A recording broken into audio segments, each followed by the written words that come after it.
How to change language on Outlook mobile. So hello guys, welcome back to my YouTube channel. In this quick tutorial I'll be showing you how you can easily change language on Outlook mobile. So let's get started. First, just head over to your Outlook application and make sure you are logged into your account. Now simply select this Google icon at the top left corner. Now head over to your settings, and under your settings here you should be seeing the option that is language just under the general section right below the context, as you can see.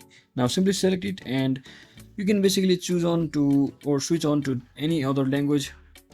Currently I'm on English, so you can basically choose on to any other language whichever language you want.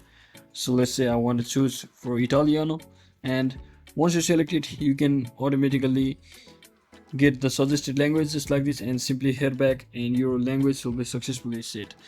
So that is exactly how we do it, guys. I hope this video was informational. If it was, don't forget to like and subscribe to the channel.